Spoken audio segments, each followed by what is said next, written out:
मैं कह रहा हूँ भूल हो गई, उससे भूल से अपनी कॉटेज निकालना भूल गया, जो लाइसेंस ही है। सत्ता प्रतिष्ठान देहरादून से दिल्ली तक इस घटना को दबाने की कोशिश कर रहा है। इसको ठीक है, एक विधायी प्रक्रिया के बाद ही इस संदर्भ में कुछ कहा जा सकता है। बीजेपी का पाप का गड़ा भर गया और आज एक और घटना सामने आई है। ओरिजिनल लाइसेंस ही दिखाया गया है, जब ओरिजिनल बोलिए सब कुछ है, भूल से तो किसी पर भी, ये आप और हम पर आए दिन ऐसा कभी भी हो सकता है, कोई सामान। रानीखेत से बीजेपी के विधायक प्रमोद नैनवाल जिसे अपने भाई की भूल बता रहे हैं, वही भूल उनके और उनकी पार्टी के गले की फांस बन गई है। प्रमोद नैनवाल के भाई सतीश नैनवाल जब नेपाल बॉर्डर पर पकड़े गए तो मामला इतना बिगड़ गया कि सियासत हावी हो गई, सवालों की बौछार शुरू हो गई। माओवाद के पुराने इतिहास को देखते हुए ये घटना अत्यधिक चिंताजनक है, और ये और चिंताजनक हो जाती है जब हम देखते हैं कि सत्ता प्रतिष्ठान देहरादून से दिल्ली तक इस घटना को दबाने की कोशिश कर रहा है, इसको हसप करने की कोशिश कर रहा है। और इसलिए हमने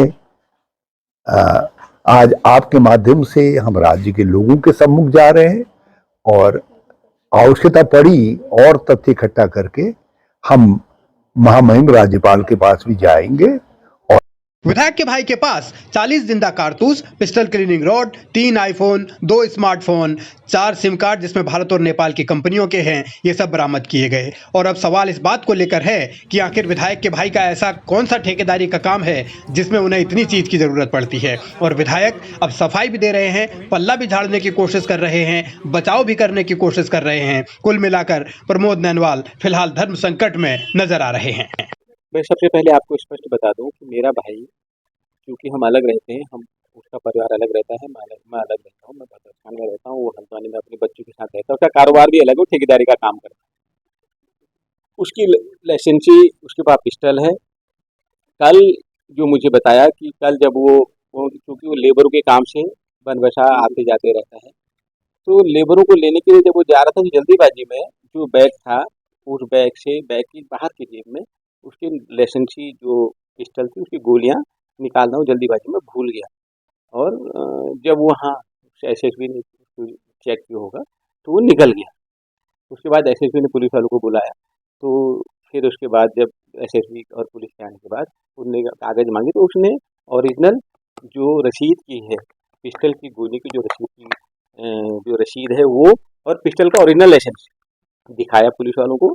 तो पुलिस विधायक ने लंबी चौड़ी दलील जरूर दी है, लेकिन मामला क्योंकि सियासत से जुड़ा है तो सियासत में इतनी आसानी से सब कुछ दाग धुल नहीं जाते। और जब सवाल विधायक के भाई का है और जिस तरीके से उनको पकड़ा गया, और उसको लेकर सवाल उठने बहुत लाजमी हैं। नेपाल के साथ हमारे रिश्ते बहुत संवेदनशील भी हैं, बहुत सारी बातें हैं।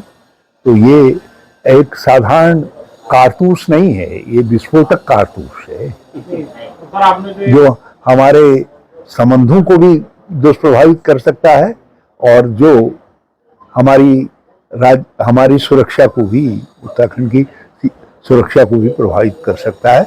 मामला सिर्फ विधायक के भाई का नहीं है, बल्कि सत्ता पक्ष के विधायक के भाई का है, और इसीलिए सफाई भी जोरदार देनी पड़ रही है। मगर इस सफाई से क्या मामला शांत हो जाएगा, ये समझना अभी मुश्किल है। हालांकि भारतीय जनता पार्टी भी वही बातें कह रही है जो विधायक कह रहे हैं। लाइसेंसी रिवॉल्वर तो अपने घर में है, लाइसेंस भी उनके पास है, लेकिन उस बैग में कुछ कारतूस उनके गलती रह गए, और उसका संज्ञान, क्योंकि जब नेपाल सरकार ने खरीद के कागज़ मंगा दिए, उनको पहुंचा दिए गए। उसके साथ साथ उनका रिवॉल्वर का लाइसेंस मांगा गया था ओरिजिनल, पहले फोटो व्हाट्सएप भेजा तो व्हाट्सएप नहीं माना उनका, ओरिजिनल भेजो, उसको पहुंचा दिया गया। ठीक है, एक विधायी प्रक्रिया के बाद ही इस संदर्भ में कुछ कहा जा सकता है। और आज आप क्या कहते हैं, लेके गए और 40 कारतूसों के संग आपको पकड़ा है सीमा सशस्त्र बल ने, और अब प्रशासन जो है उनको समय दे रहा है कि आप लाइसेंस दिखा दीजिए। ये किस ओर को, किस दिशा की ओर को भारतीय जनता पार्टी देश को और राज्य को ले जा रही है, ये समझने वाली बात है।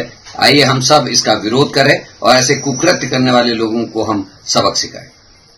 मामला बेहद गंभीर है, इसीलिए इस पर सियासत भी आक्रामक होगी, ये तो तय है। मगर सवाल इस बात को लेकर हैं कि क्या विधायक की पहुंच का इस्तेमाल करते हुए विधायक के भाई को बचाने की कोशिश की गई। इस बात को लेकर कई तरीके के कयास लगाए जा रहे हैं। दूसरी ओर एसएसबी ने अपनी तहरीर में यह भी कहा है कि जब गाड़ी से कारतूस बरामद हुए, पूछताछ के लिए विधायक के भाई से बोला गया तो वो गाड़ी लेकर ही फरार हो गए। काफी देर बाद वो लौटे और लौटने के बाद उन्होंने अलग अलग तरीके की दलीलें दी। सवाल बड़ा है कि आखिर जब सब कुछ ठीक था तो विधायक के भाई को भागना क्यों पड़ा, और जब वो भागे तो कहां गए, गाड़ी में और क्या क्या था, इसे लेकर भी सवाल बरकरार है।